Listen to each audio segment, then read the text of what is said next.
cool, Sam, so you just have to keep him where he is. It's still pulsing, so you're not going to do anything. I can feel it. Yeah, we're not going to do anything yet. Hi guys, welcome to my channel. My name's Sam and I do this channel alongside my friend Charlotte. Ow. Oh, I just got a right kick in then, sorry. Oh, I don't think the baby likes it like this. Oh, that's put me right off. Anyway, I am doing this video about my first birth story with Elliot, and I wanted to do it mainly because I find that, especially if it's your first, people are so keen on telling you the horror stories that actually I had a really good birth story and it was really good labour, and I just wanted to share it with people because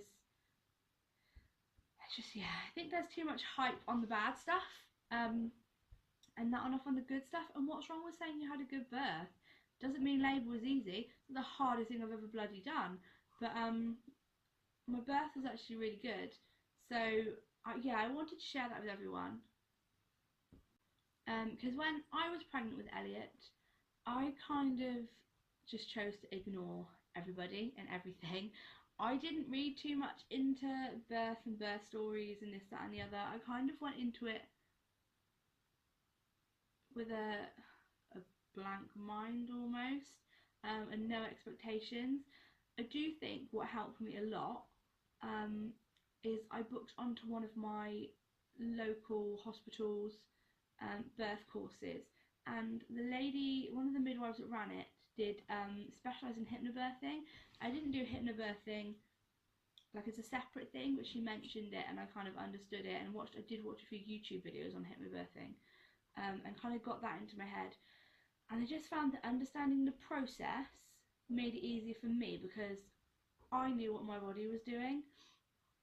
But yeah, I'm going to go into it a little bit, and how it started. I think I walked him out. I'm not 100% sure. I mean, the weekend before I gave birth, we went to Chelsea Walsh. I don't know if anyone's heard of it or knows what it is. It's basically a big hill climb, and I was just over 36 weeks pregnant, and I was adamant, and I did it to get to the top. And I walked all the way to the top, and Zach said I was getting a lot of sympathetic look off men and women because I was determined I was getting up there. And actually, interestingly, when I got to Chelsea Walsh, we went in Zach's got like an old Land Rover. It's a bit of a bumpy ride. We went in that. I went to the toilet as we got there and realised I'd lost my mucus plug, and I didn't really know what that meant at the time. I was just a bit like, ooh, that's interesting.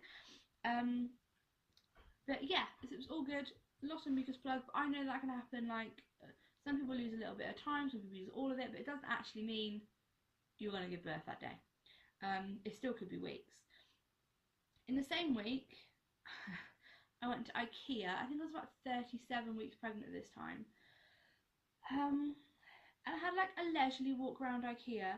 As I got to the end, my favourite section as well, got to the end, the marketplace, it's like the best bit.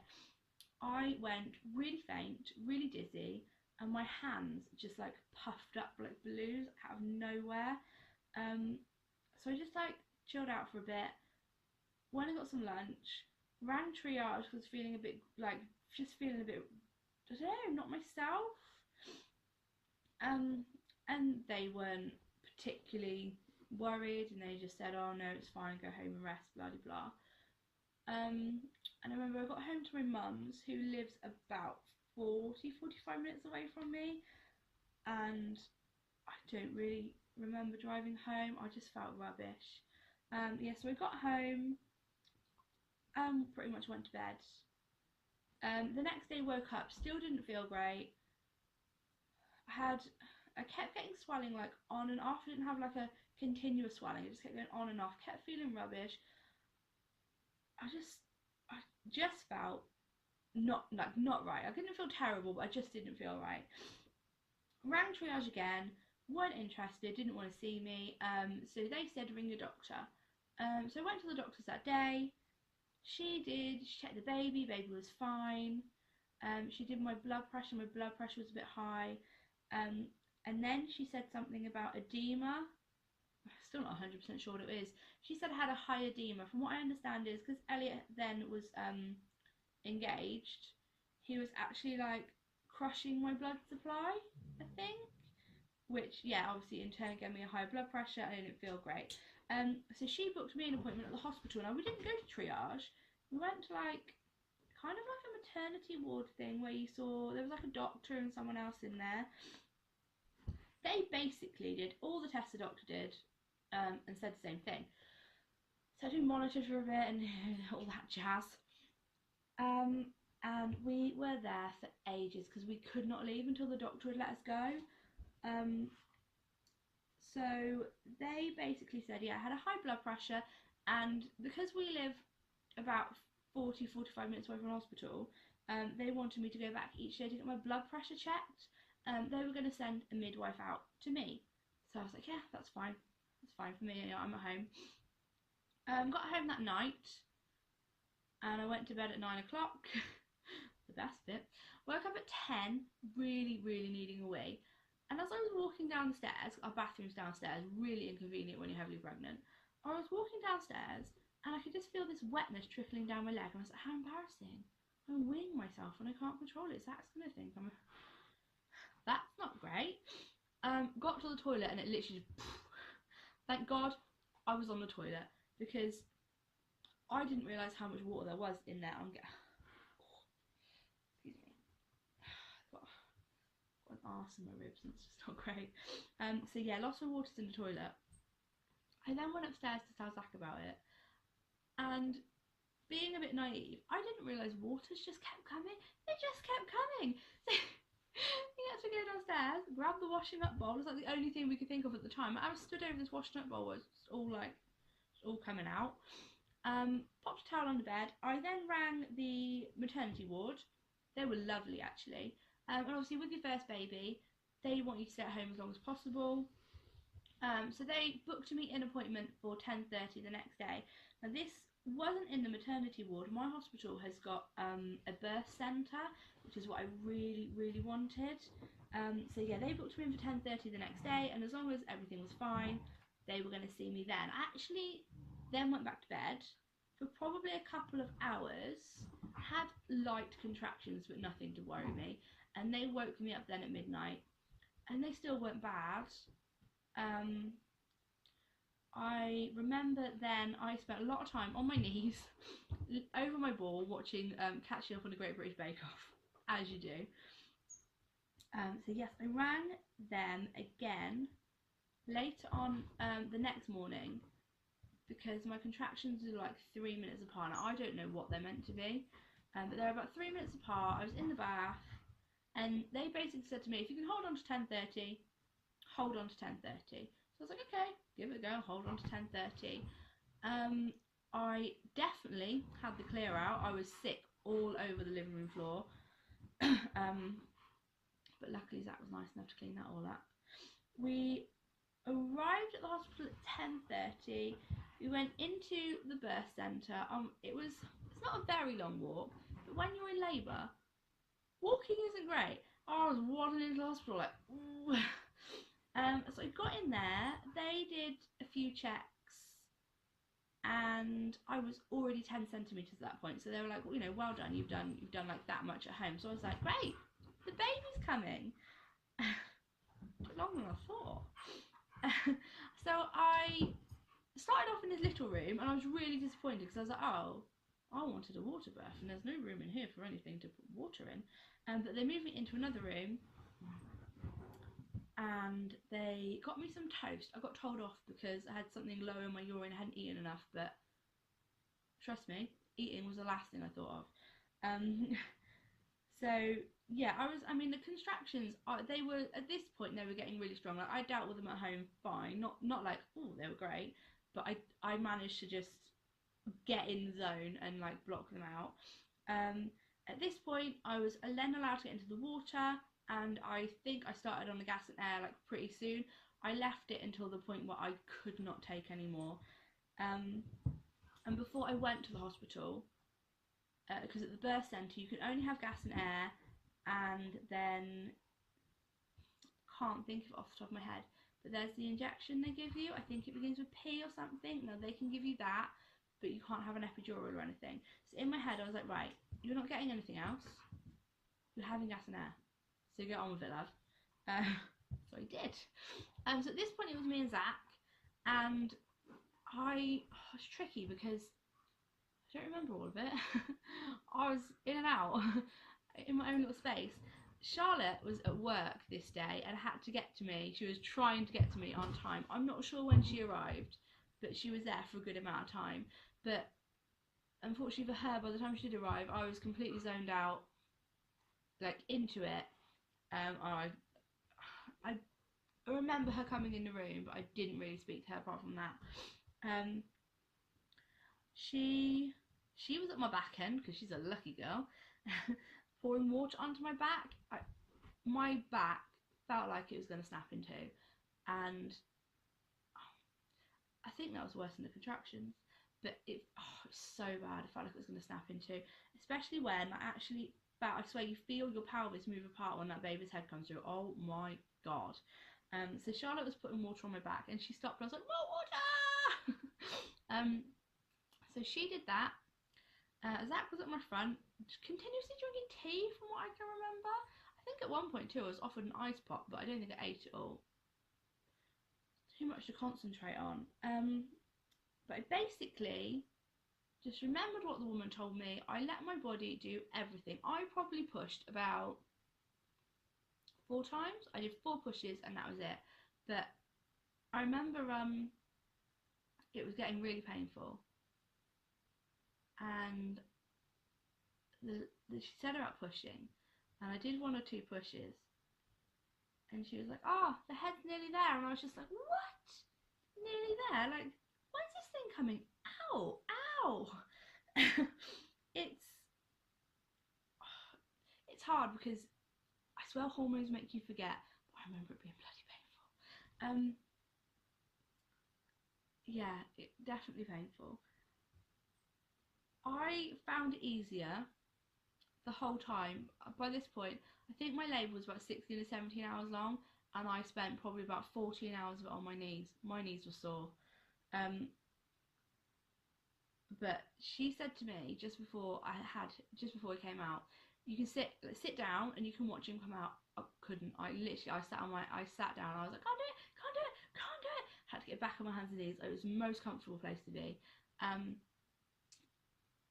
I gave him, she was like, 1 more push and he'll be out. And I was like, great, 1 more push. And she was like, 1 more push and he'll be out. And I was like, oh god, okay. And she was like, breathe, blow out, was it blowing out candles? I don't know what that did. Didn't do much for me, that's for sure. But at this point, I remember waiting, because what you had to do, obviously, you push on a contraction. And I waited and waited and waited. And I was so eager to get him out. This last contraction did not come. I just pushed anyway. And he was out. He's out. And it was the most like overwhelming. Yes, overwhelming. It's the most overwhelming moment because this tiny human is like here. And getting emotional about it because probably going to phone actually. And it was really freaky actually because he didn't make any noise for a little bit. So I was like holding him, and he's got like a hand here and a hand with a little fat belly. He didn't make any noise, and I was just like, oh, baby. And Charlotte recorded it. I'll put some out for you. And she stopped recording. She was like, this isn't very good. Turns out he just didn't want to cry. He was just a bit of a lazy bugger, still is. And I left my placenta attached, which is what I wanted to do, and then I kind of had a bit of a blur because I wanted to leave my placenta attached, and I left it attached for quite a while.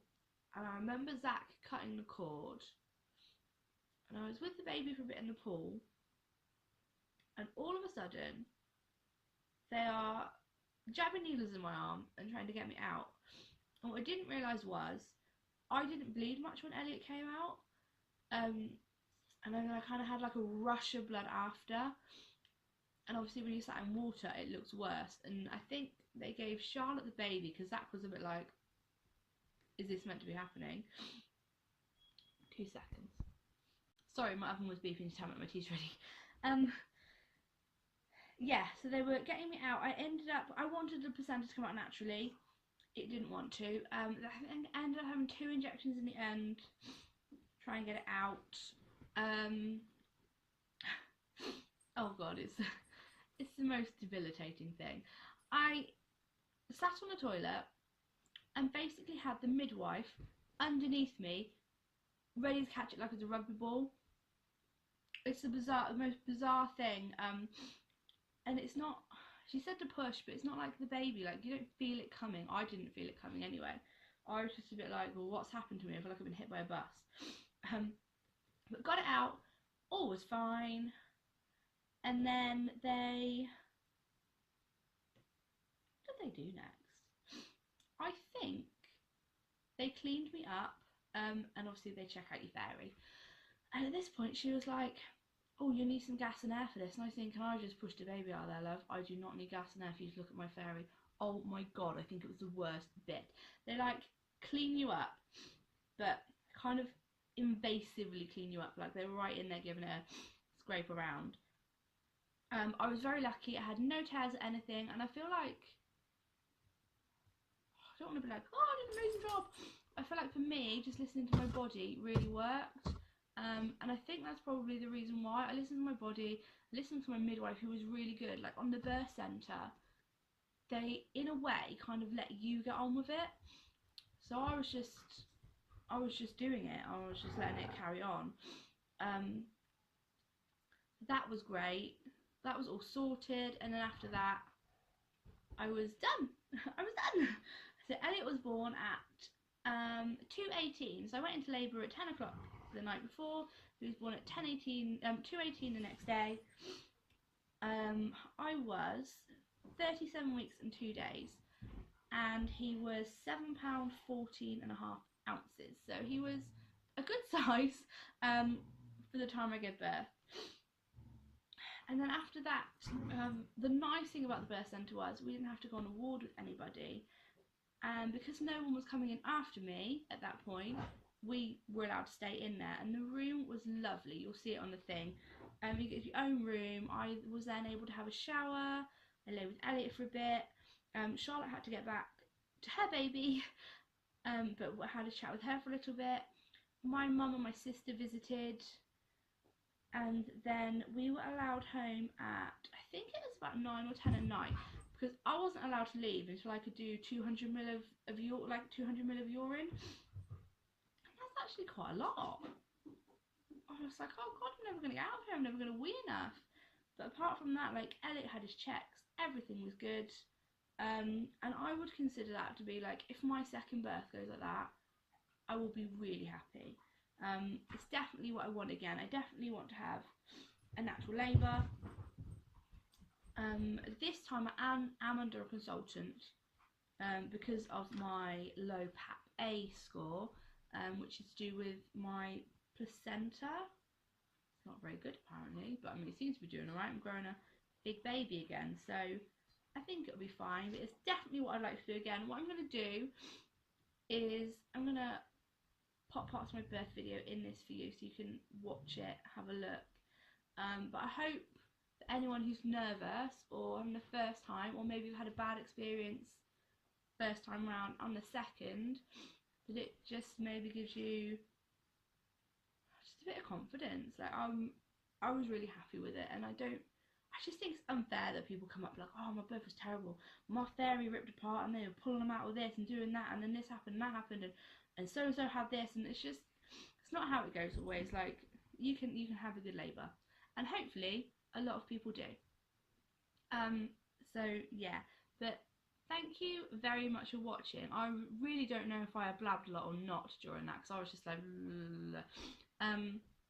but yeah, tune in for more. I've got another baby coming, so hopefully there'll be another went well birth story, I hope. But thank you very much for watching. Please do subscribe to our channel. we have got lots to come.